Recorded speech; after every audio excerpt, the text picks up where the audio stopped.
students, welcome to your next unit, that is bailment and pledge. बच्चा now bailment and pledge में सबसे पहले we'll talk about bailment contract. Bailment is not new for you, ये तुम लोग ने पहले भी पढ़ा था CA फाउंडेशन में. अब bailment contract क्या होता है? Section 148. It is a contract where the goods are delivered for a particular purpose. Once the purpose is over, the same goods are either returned back or disposed of as per the directions of the person delivering the goods. अब ये जो last part है ना, as per the directions of the person delivering the goods, मतलब disposed of, यहाँ पे students बहुत confused हो जाते हैं. I'm gonna take few examples, तुम लोग समझ जाओगे. दो parties होती है, I don't even have to tell you this. There is Bailor and then there is Bailee, right? Now I'll take examples, लेकिन उसके पहले ना हम लोग essentials पढ़ेंगे. अगर आप कभी confused हो कि ये bailment है कि नहीं, apply the essentials. सबसे पहले movable goods होने चाहिए. And when I talk about goods, goods मतलब sale of goods act वाले goods. Second one, no transfer of ownership. There should not be any transfer of ownership, obviously. There should be only and only transfer of possession. When I say possession is transferred, matlab he should be able to either work on the goods or use the goods and in certain exceptional cases sell the goods. ये तीनों में से कुछ तो होना चाहिए. Fourth one, particular purpose होना चाहिए या तो particular period होना चाहिए. And lastly, once the purpose is over, either same goods will be returned back या तो फिर they will be disposed of as per the directions of the person delivering the goods. मतलब bailor ही हुआ, as per the directions of bailor. Now, what are the examples? बच्चा examples के लिए ना मैं तुम लोग को फॉर्म्स भी पढ़ाऊंगी. First one, repairs. कोई चीज रिपेयरिंग के लिए देते हो तो वो बेलमेंट हुई. मैंने मेरी गाड़ी दे दी मैकेनिक को, वो रिपेयर करेगा, मैं उसको पैसा दूंगी. या फिर फ्री में भी कर सकता है. लेट्स से वो मेरा भाई है, बोलता है फ्री में रिपेयर कर दूंगा. मेरा एक स्टूडेंट है, बोलता है फ्री में रिपेयर कर दूंगा, चलेगा. तो यहाँ पे कंसिडरेशन इज ऑप्शनल, बिकॉज तुम लोग ने पढ़ा था bailment is an exception to no consideration no contract. So मैं ऐसा नहीं बोल रही हूँ कि बेलमेंट में कंसिडरेशन नहीं होना चाहिए. होगा तो अच्छा है, नहीं होगा तो भी ठीक है.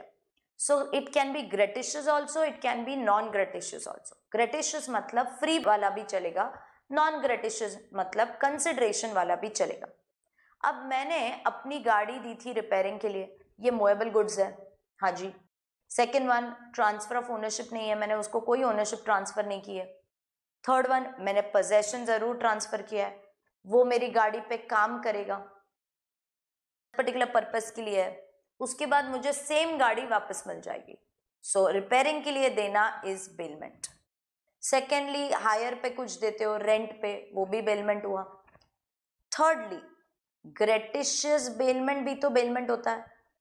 आपका दोस्त आपके साथ लेक्चर में 2-3 दिन नहीं आया था, आपकी बुक लेके गया, अब आप थोड़ी चार्ज करोगे. I am assuming that you are a good human being, you're not gonna charge him. तो in that case फ्री में करोगे तो भी ये बेलमेंट ही हुआ, बिकॉज एसेंशियल्स में कहीं ऐसा नहीं लिखा है कि ये कंसिडरेशन के साथ होना चाहिए.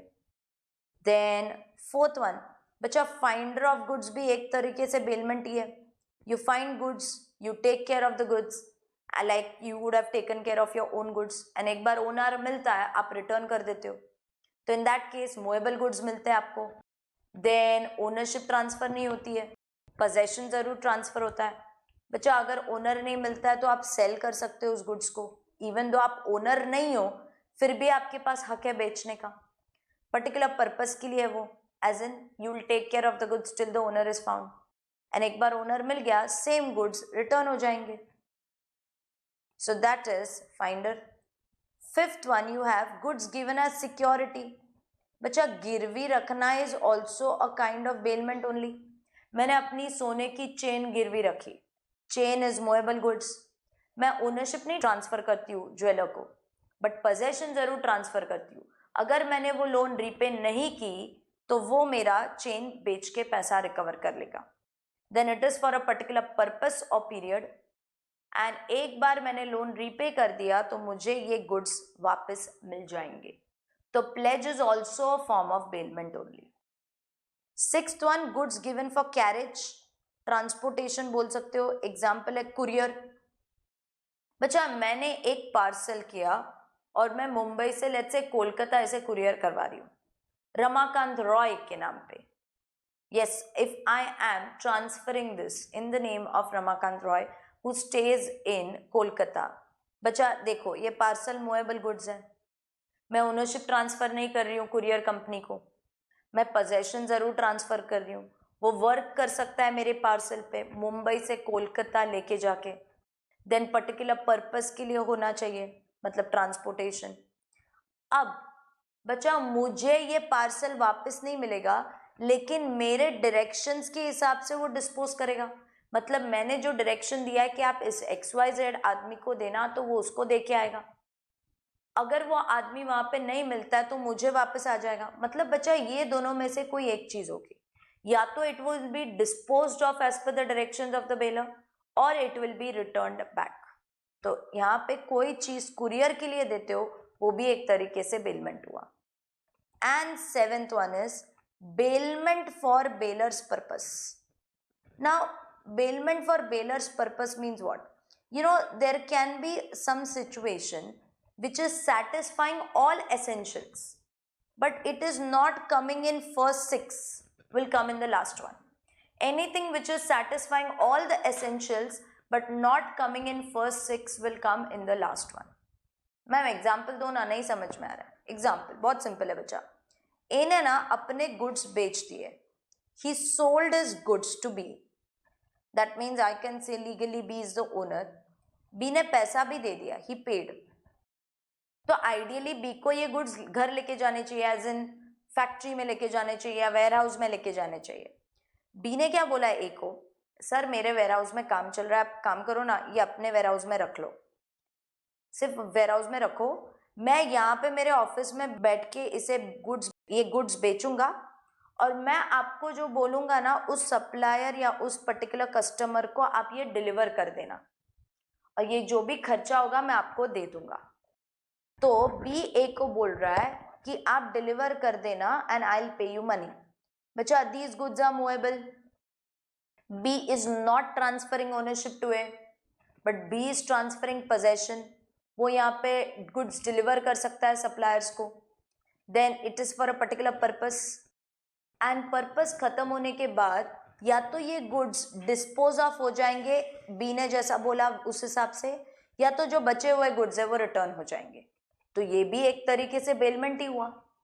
लेकिन बच्चा यहाँ पे देर इज नो रिपेयर और हायर और देर इज नो गिरवी रखना, नथिंग, फिर भी ये बेलमेंट हुआ बी के पर्पस को सर्व करने के लिए। बी अपना बेलर है इस एग्जाम्पल में एंड ए अपना बेली है, so this is bailment for bailor's purpose. It is satisfying all essentials but not coming in first six, hence it is coming in the last one.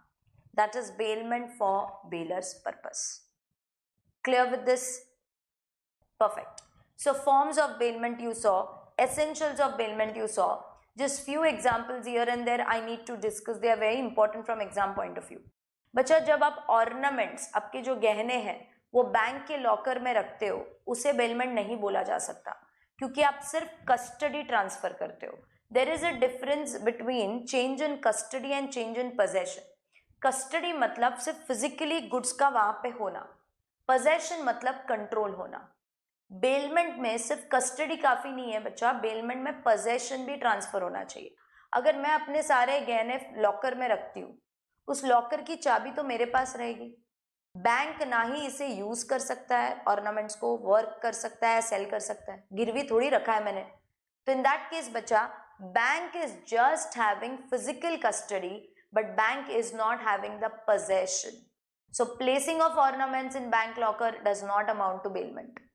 Same case, suppose मैंने मेरी गाड़ी जो है एक parking lot में park की mall के और चाबी अपने पास रखी, तो गाड़ी फिजिकली सिर्फ उनके पास है, लेकिन कंट्रोल तो अभी भी मेरे हाथ में है क्योंकि चाबी मेरे हाथ में है। तो when you park a car in a parking lot, it does not amount to bailment provided you keep the keys with yourself. लेकिन सपोज वैले पार्किंग होता है ना, वो बड़े बड़े होटल्स में वैले पार्किंग मतलब आप चाबी दे दो, वो लोग ही पार्क कर देंगे, आपको एक चिट देंगे, गाड़ी का नंबर लिखा होगा, आपका खाना या मूवी होने के बाद वो चिट दे दो, वो यहाँ पे आपकी गाड़ी लेके आएगा। तो बच्चा वैले पार्किंग के लिए जब गाड़ी देते हो वो बेलमेंट हो जाएगा। क्यों? क्योंकि जब आप वैले पार्किंग वाले को गाड़ी की चाबी देते हो ना, तो क्या करते हो? सिंबॉलिक डिलीवरी करते हो, मतलब आप खुद वॉलेंटरीली उसका पोजेशन ट्रांसफर करते हो कि ये ले चाबी, तू पार्क कर दे। जब वो पार्क कर रहा है, he is working on your car और he is using the car obviously only for parking. So in that case, valet parking definitely amounts to bailment. Yes. Then 10,000 rupees cash है मेरे पास और मैंने वो कैश जो है रोकड़ा वो बैंक में डिपॉजिट किया, कुछ दिन रखा, फिर जरूरत पड़ी तो वापस ले लिया। Is this bailment? Answer is no. दो रीजन है। One reason very simple, money is not goods, bailment के लिए गुड्स होना चाहिए। सेकेंडली, जब मैं विड्रॉ करूंगी तो I will not get the same currency notes ना, I will get similar currency notes, तो this does not amount to bailment. So these were your crucial points regarding introduction of bailment. Let's see this. It's there in your textbook. Open karo bailment wala part. So meaning and characteristics. Goods are delivered by one person to another and goods shall, once the purpose is over, either returned or disposed of according to the directions of the person delivering the goods. Person delivering the goods is the bailor. So Bailor, Bailee. Essentials we just spoke, I'm not reading it. See, deposit of money is not bailment.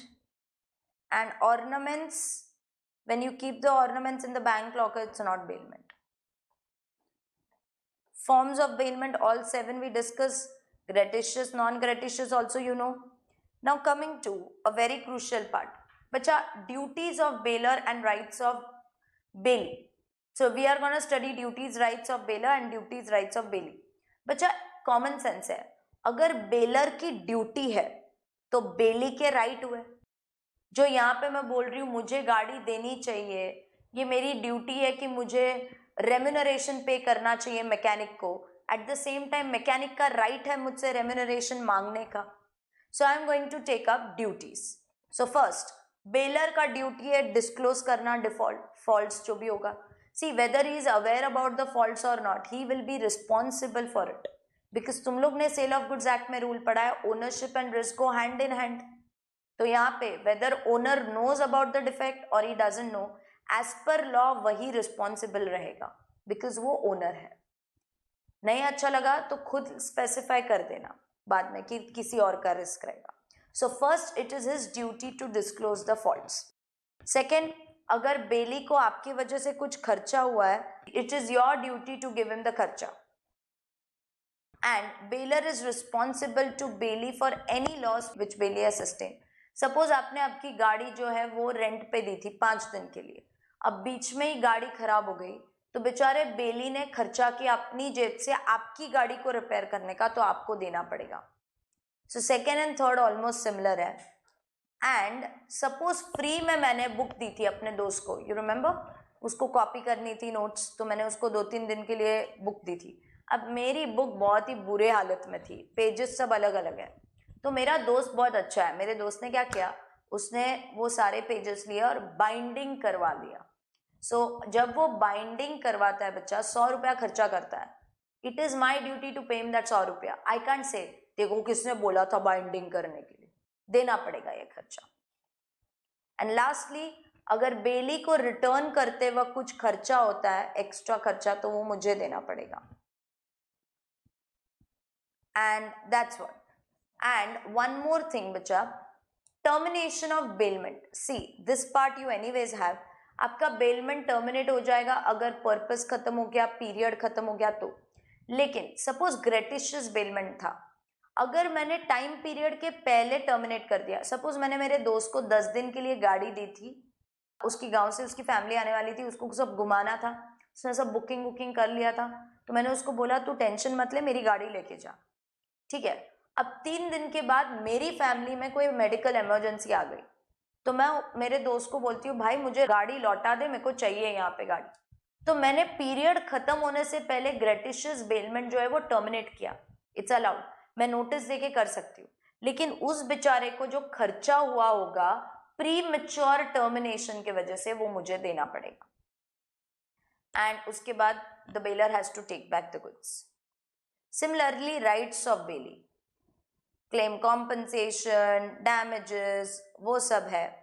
And बच्चा यहाँ पे अगर मैंने बेली को उसका पैसा नहीं दिया, फॉर एग्जाम्पल मैंने उसे प्रॉमिस किया था I will give you 10,000 for repairs and if I don't pay, वो मुझे गाड़ी नहीं लौटाएगा, that means he is going to exercise right of lien on the car.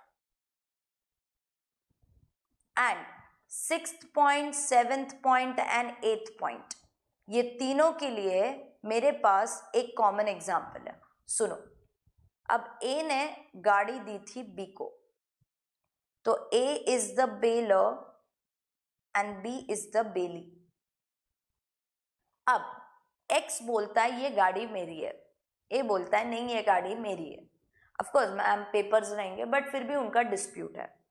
अब X is not liking the fact that B is taking the car, इसलिए X B को रोकता है गाड़ी यूज करने से। That means someone is stopping bailee from enjoying the possession of the goods. So Bailey can sue this third party. जो right ए के रहेंगे एक्स के खिलाफ, वो राइट बी के भी रहेंगे। मतलब जो राइट ओनर के रहेंगे एक्स के खिलाफ, वो राइट बी के भी रहेंगे। तो अगर बी ने एक्स को स्यू कर दिया एंड अगर बी केस जीत गया, तो जो भी कॉम्पनसेशन कोर्ट बी को देगा उससे ए अपना हिस्सा मांग सकता है कि ये बोलेगा भाई गाड़ी मेरी है, मुझे मत भूल जा। ऑफकोर्स एक्सपेंसेस, लीगल एक्सपेंसेस भी वो लोग शेयर कर लेंगे, बट कॉम्पनसेशन भी दोनों शेयर कर लेंगे। एंड बी एक्स को बोल सकता है कि तेको इतनी तकलीफ है ना भाई, तो तू केस कर कोर्ट में और फिर कोर्ट को डिसाइड करने दे कि तू ओनर है या ए ओनर है, मुझे इस सब में मत घसीटो। तो if anyone is stopping B, C he has a right to take action against third party who is wrongfully denying the right to use। मतलब बी एक्स को स्यू कर सकता है, और अगर स्यू करेगा उसके पास वही राइट्स होंगे जो ओनर के पास है, और जो कॉम्पनसेशन मिलेगा वो लोग बांट लेंगे। एंड वो एक्स को बोल सकता है तेको प्रॉब्लम है, तू स्यू कर and let the court decide who is the owner, मुझे ये सब में मत घसीट। So duties of bailor are also rights of bailee. Now what are the duties of Bailey? Mechanic की क्या ड्यूटी है? सबसे पहले ध्यान रखने की गुड्स का। देन अगर गुड्स डिस्ट्रॉय हो गए तो फिर बेलर का फॉल्ट रहेगा because he is the owner. But बच्चा अगर यही चीज बेली रिटर्न नहीं करता है उसके टाइम लिमिट में एंड उसके बाद कुछ हो गया, तो बेली की रिस्पॉन्सिबिलिटी रहेगी। एग्जाम्पल, मैंने मैकेनिक को बोला रिपेयर कर दे, 10 दिन में वो गाड़ी देने वाला था। अगर इस 10 दिन में भूकंप आ गया या फ्लड्स आ गए और गाड़ी मेरी बह गई या गाड़ी नहीं रही, तो ये मेरा रिस्पॉन्सिबिलिटी रहेगा क्योंकि मैं ओनर हूँ। लेकिन 10 दिन के बाद भी अगर वो मैकेनिक मुझे गाड़ी रिटर्न नहीं करेगा, तो 10 दिन के बाद भूकंप आ गया या कुछ हो गया, तो फिर वो बेली की रिस्पॉन्सिबिलिटी रहेगी। It's like punishment. Then use नहीं करना है आपको गुड्स, अनऑथराइज यूज। जिस काम के लिए आपको गुड्स दिए है वही काम के लिए यूज करो, कुछ और मत करो। And it is his duty to make sure not to mix the goods. So I write here एक chart, duty of bailee not to mix the goods. लेकिन यहां पे बचा there are 2 things. By chance if bailee mixes the goods. My students, I had given you this small chart in the class, if you remember. If Bailey mixes the goods, either it is with Bailor's consent, Bailor के consent के साथ आपने mix किया तो कोई problem नहीं है, share the mixture, फिर आधा आधा बांट लो। लेकिन अगर उसके कंसेंट के बिना आपने मिक्स किया, विदाउट बेलर्स कंसेंट, फिर आपको देखना पड़ेगा कि गुड्स सेपरेबल है या inseparable. If the goods are separable तो प्लीज सेपरेट कर दो, एंड फिर जो एक्सपेंसेस है ना वो बेली बेयर करेगा, राइट. एंड अगर इनसेपरेबल है तो फिर bailor can claim damages, so it is his duty not to mix the goods. And एक बार हो गया तो गुड्स रिटर्न कर दे, ना ही ये वाले goods but even your accretions should be return. Accretions मतलब एडिशंस. तो अगर गाय दी थी आपको, तो गाय ने अगर बछड़ा पैदा किया है तो वो बछड़ा भी आपको रिटर्न करना पड़ेगा. ये सारी आपकी ड्यूटीज है. सिमिलरली वही सारे राइट्स है यहाँ पे. Two rights of the bailor, see bailee को लायबल कर सकता है. ये मिक्सचर वाला ये सारा जो मैंने चार्ट लिखा था वो यहाँ पे आ गया. और अगर बेली कुछ उल्टा सीधा करेगा गुड्स के साथ, कॉन्ट्रैक्ट वॉइडेबल हो जाता है. मतलब बेलर कैन आइदर रेसिंड और affirm it, and he should get the additions also, and so on. So these are the duties and rights of bailor and bailee. This is very simple. Termination of bailment. Finder of goods duty is to find the owner, return the goods, not to mix the goods, not to use the goods. And his rights, he can keep the goods till the owner is found, that is lien. He can claim expenses on the goods. He can claim reward if any. And lastly, bacha, he can sell the goods also. When will he sell? Goods are perishable or goods are non-perishable, expenses are more than or equal to 2/3 of the market value. या तो फिर owner मिल नहीं रहा है, या तो फिर owner आपको पैसा देने के लिए तैयार नहीं है, तो फिर you can sell it. And you had studied one very crucial point. This finder of goods is having a right to keep the goods against the whole world except the true owner. Right? Now, there are two types of lien. Types of lien. First, you have is general lien, and then you have particular lien. General lien, and then you have particular lien. Now what is this particular lien, general lien? Simple. Suppose A business loan लेता है bank से, and let's say that business loan is 10 lakhs including interest. Okay? And A अपने goods जो है वो गिरवी रखता है, goods worth 12 lakhs. Obviously your security amount is more. तो उसने 12 lakhs की goods जो है वो गिरवी रखे. A fails to repay the loan, तो बैंक ये गुड्स बेचेगा और अपना पैसा रिकवर करेगा.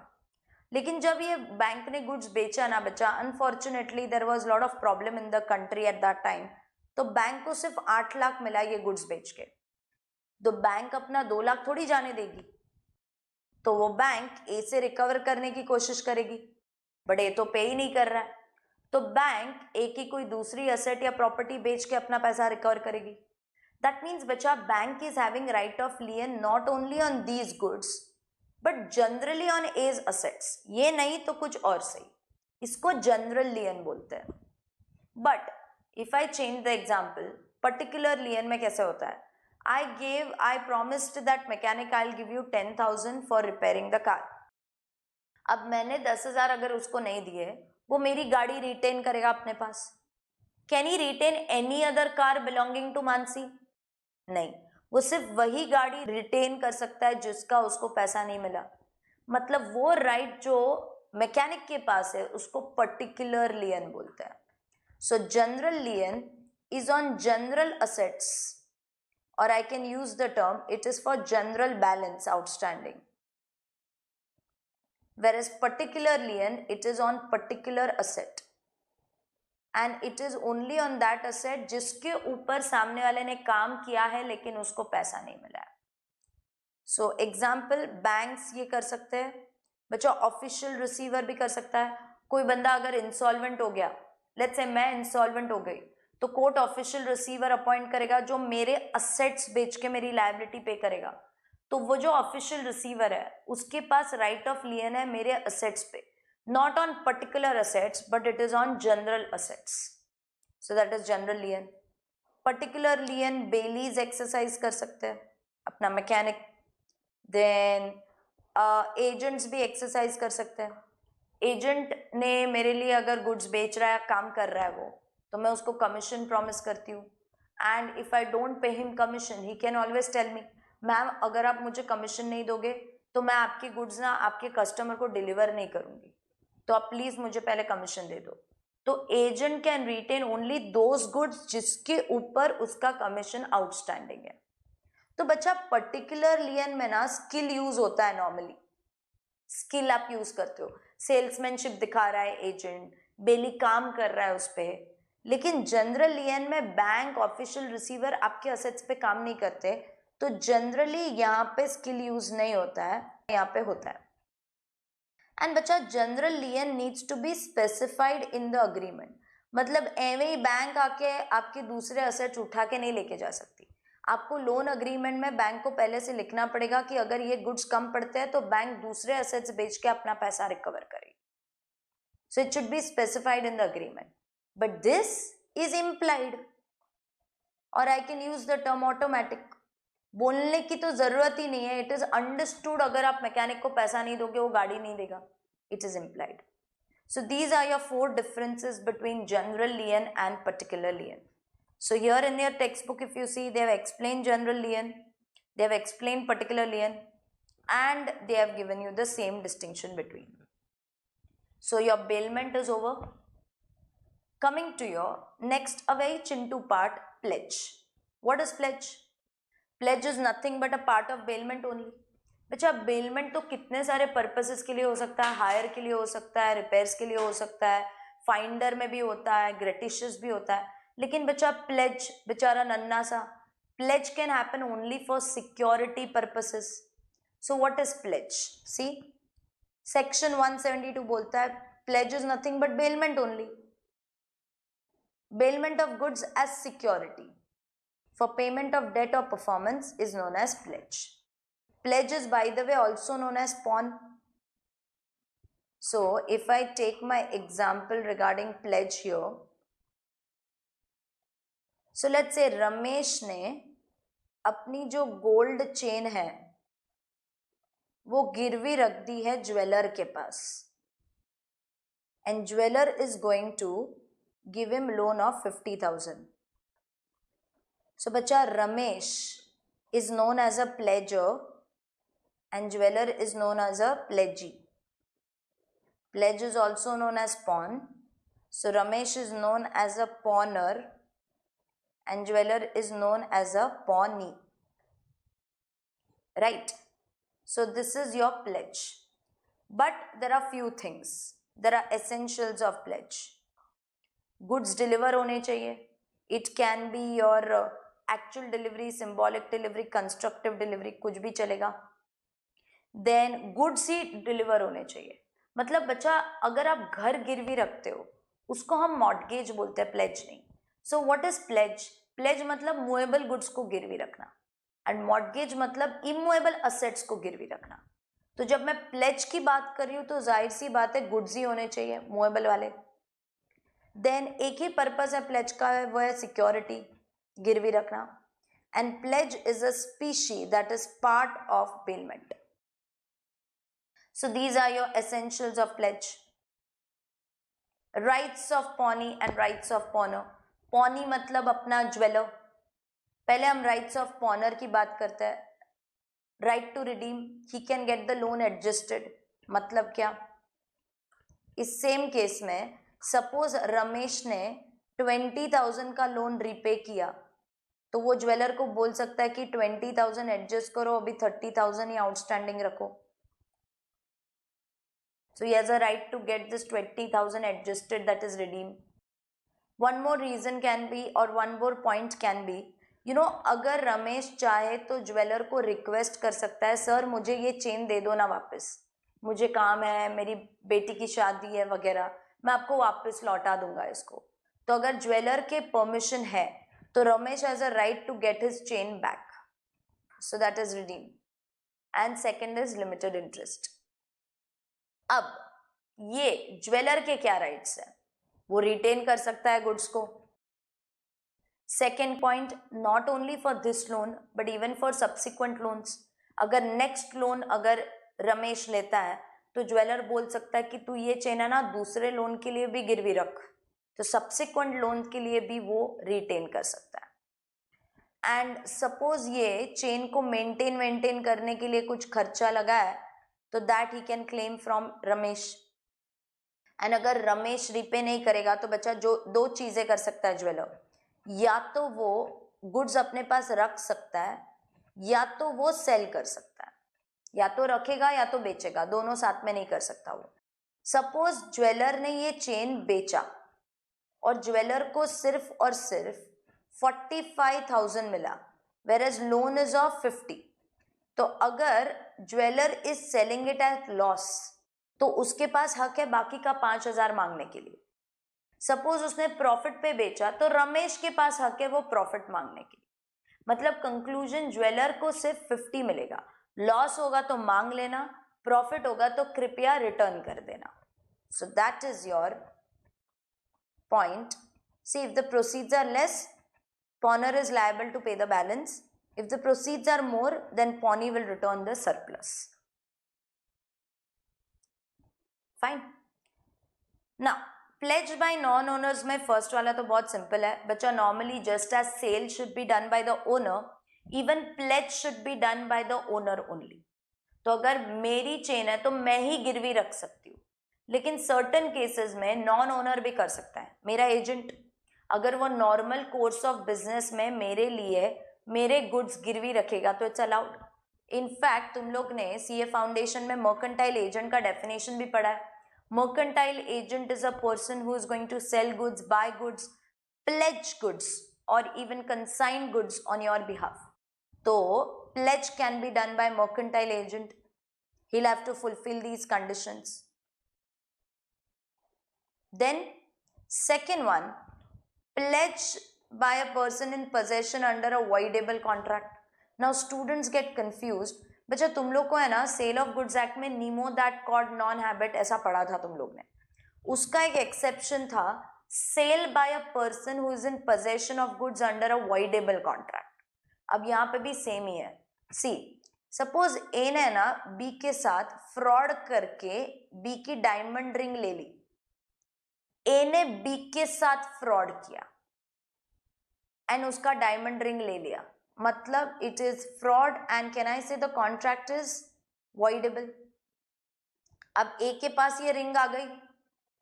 अब B since it is voidable, B के पास पावर है टू कैंसिल द कॉन्ट्रैक्ट और कंटिन्यू. बी तो सोच ही रहा है क्या करूं, इसको रखूं या कैंसिल करूं या अफर्म करूं. उतने में ए ने ये रिंग मानसी को, दैट इज मेक को, यहाँ पे उसने बेच दी एंड मैंने गुड फेथ में यहाँ पे खरीद ली. तो Mansi will get a good title. ये एक्सेप्शन था आपका नीमो दैट कॉड नॉन हैबिट का. सेम चीज मैं सेल के जगह पे अगर प्लेज भी बोलूं तो भी चलेगा. मतलब ए ने ये रिंग जो है मानसी को बेची नहीं है, ए ने ये रिंग मानसी को गिरवी रखी है मानसी के पास. This pledge is a valid pledge. Yes, good faith में मानसी ने अगर लिए तो it's a valid pledge. So that is voidable. And then you have the third one, co-owner. So 3 लोग थे, let's say 3 दोस्तों ने मिलके एक टीवी खरीदा था और ये टीवी बी एंड सी के परमिशन से ए के घर पे रखा हुआ था. एंड बी एंड सी के एब्सेंस में ए ने ये टीवी अगर एक्स के पास गिरवी रख दिया और एक्स ने गुड फेथ में लिया तो X will get a good valid title in pledge. So this is a valid pledge. So that is co-owners. So I told you what is bailment. I told you what is pledge. Now tell me the distinction between both. Yes, if I have to tell you the distinction between both, bacha, first you will write the meaning of bailment section 148. Then you will write the meaning of pledge section 172. Then second one, bailment can happen for multiple purposes. Pledge can happen only for security purpose. Then bailment is a broader term. Pledge is a part of bailment. Okay. Bailment बच्चा gratuitous भी हो सकता है, non gratuitous भी हो सकता है, लेकिन pledge has to be only non gratuitous, मतलब यहाँ पे consideration is compulsory. Then bailment में अगर पैसा नहीं दिया तो बच्चा बेली रिटेन जरूर कर सकता है लेकिन बेच नहीं सकता. मैकेनिक मेरा गाड़ी रिटेन कर सकता है लेकिन बेच नहीं सकता, बट प्लेज में प्लेजी गुड्स बेच सकता है. देन एक और पॉइंट आप लिख सकते हो, यू हैव बेलर बेली, वहां पे यू हैव प्लेजर प्लेजी या पॉनर pony and so on. So this was your distinction between bailment and pledge. I hope I'm very clear. Yes, unit 2 is done. I'll see you in the next video for the next unit.